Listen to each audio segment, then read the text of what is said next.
मानदेश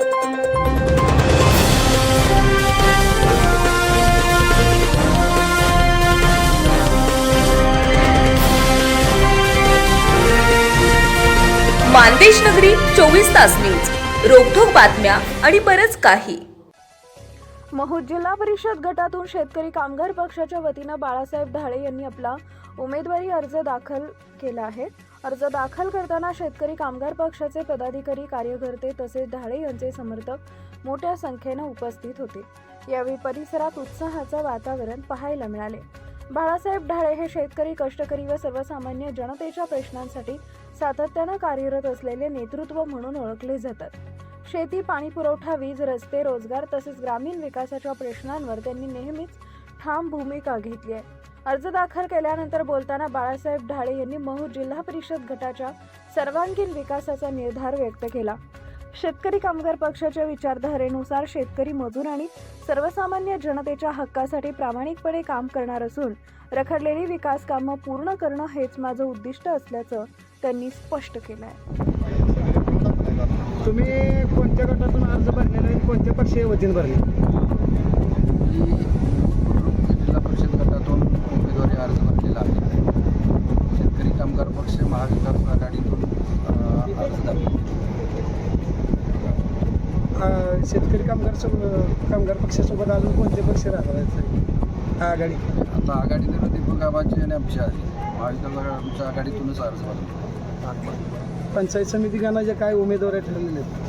पंचायत समितीचे उमेदवारी महूद गणाचे आहे, येडगेंचे आहे. हरिभाऊ येडगे.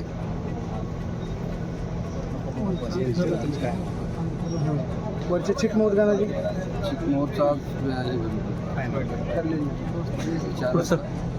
गटामध्ये काय विजन राहणार? आता विकासाचे काय मुद्दा आहे, काय धोरण आहे महूद गटामध्ये? तसं तर सुरुवातीला माझ्या म्हणजे राजकीय विकास कामाला स्वर्गीय आबासाहेबांच्या मार्गदर्शनाखाली सुरुवात झाली आणि आबासाहेबांच्या मार्गदर्शनाखाली ग्रामपंचायत सदस्यापासून ते सरपंच पदापर्यंत काम केलं. आबासाहेबांचा आशीर्वाद कायम माझ्या पाठीशी राहिले आणि सरपंच पदाच्या काळात ज्या पद्धतीनं महूद हे मॉडेल विलेज बनवण्याचा प्रामुख्यानं प्रयत्न केला, तोच या जिल्हा परिषद गटामध्ये सुद्धा निश्चितपणानं मॉडेल सगळीच गाव, ज्या गटातली गावं आहेत ती निश्चितपणानं मॉडेल गावं बनवण्याचा प्रयत्न करीन. महूद गटातील नागरिकांना काय आव्हान करायचं? महूद गटातील नागरिकांना मी सर्वांना विनंती करणार आहे की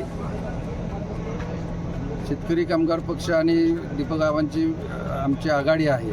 या आघाडीच्या पाठीशी आपण सर्वांनी खंबीरपणानं उभं राहावं आणि एक सर्वसामान्य कुटुंबातला मी एक कार्यकर्ता आहे आणि निश्चितपणानं महूद गावाचं सरपंच पदाच्या माझ्या कारकिर्दीवरती थोडेसे नजर टाकून आपण मला निश्चितपणानं गटातील सर्व नागरिकांनी मला मोठ्या मताधिक्यानं निवडून द्यावं हीच माझी अपेक्षा आहे.